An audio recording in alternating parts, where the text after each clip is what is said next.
somebody has to be able to make a part to keep all this stuff together, and I'm here with the guys who do that and probably do that the best in our industry. Chris Rasky with ARP. Chris, welcome to Rev'n. Hey, thank you for being here.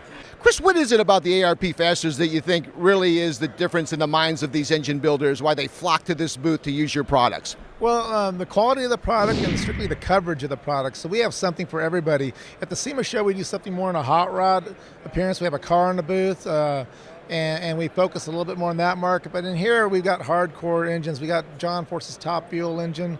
We've got ECR Cup engines. We got Daytona prototypes, Eric Ender's Pro Stock engines from Elite Motorsports, and 3,000 horsepower 12-valve Cummins engines. It's not just the engine builders. It's the world famous racers that flock to you guys as well too. That's got to make you feel good knowing that you've got that endorsement from all those professional racers. Well, they build high horsepower, they need a good quality part, and ARP can provide that for them. Chris, at this show, did you introduce anything different that maybe you had on display at the SEMA show? For example, I'm looking at some of these products here, the intake and the exhaust. What new products or what products are you focusing in on at the show here? Well, on this particular panel, we're showing all of our different accessory bolts that you can utilize off the shelf. So if an engine builder needs better quality fastener, or just wants to make the engine look better, because you're talking about $80,000, $100,000 engines here, you don't want to put a 2-cent bolt that's going to rust on it. So here you can use our high quality stainless. We have them in all the different kits as well as in bulk fasteners. How many races and events do you guys participate as a sponsor? It's got to be like almost close to 50 or 100 opportunities as I look around. There's I don't even know the number, but yeah, we're in the pro pulling series, the drag races, the NASCAR stuff, the home track stuff. But the heart and soul of us is the small time racer or the local dirt track racer or the local asphalt racer. So those are the masses, and those are the guys that really support our company. What do you think ARP is going to be offering going forward that is going to keep the folks coming back? Well, we look at new materials, and there's some stuff out there in the development works, but mainly it's all the new models of cars, such as the EcoBoost Ford that's in the Daytona prototype. Well, we've got those engines on the floor. We've got kits being made for those. So anything that's coming out new, we get a phone call, we look at it, and if it looks worthwhile, we're going to build the kits for it.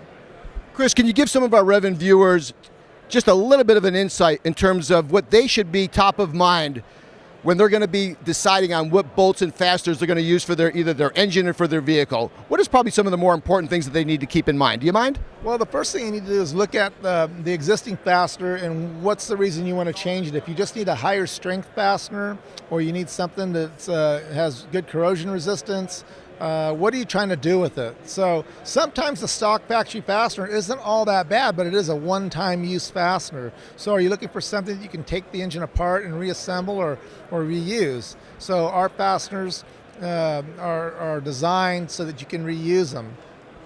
Well, look, thank you, first of all, for spending a little bit of time with us here at the PRI show. Thanks you for supporting Rev'n News as well as being one of our sponsors and one of our advertisers. We really appreciate that as well, Chris.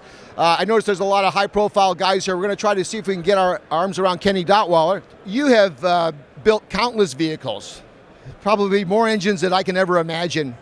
You could select any bolt or fastener that you'd like based on your reputation and the results of your efforts. Why do you use ARP? Well, if you think about it, all those parts that you got laying on the shelf in the cart, they have to bolt together. And the only thing that's going to keep them bolted together is the bolt or the fastener or the stud that you use. And if it's not right, it's not going to stay bolted together. I mean, it could be a connecting rod bolt that breaks. It could be a head stud that's not heat treated properly, or the stretch is wrong on it, so you end up with head gasket failures.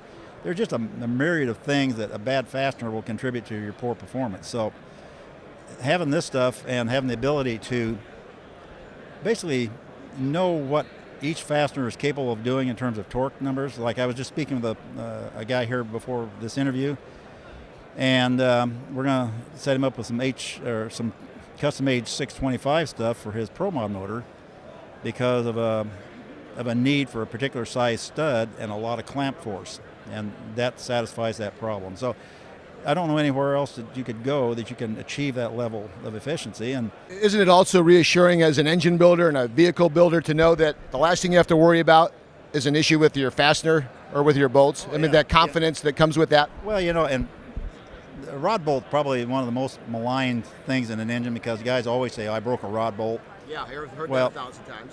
They didn't bother to tell you that they spun the bearing and blew the rod cap off and broke the bolt. But on all the years I've used the ARP stuff, I have never had a single fastener of any kind fail, be it a head stud or a rod bolt or a main stud, nothing. So, your confidence level is just way up.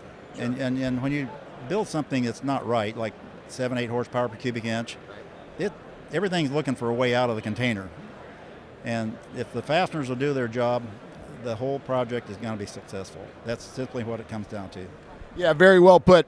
Rev'n viewers, we could talk about it till we're blue in the face. When you hear about things from a guy like Ken Dotweiler, you really should take that to heart. Once again, if you're considering bolts or fasteners for your next build, whether it's an entire vehicle or an engine, I want you to think ARP Performance.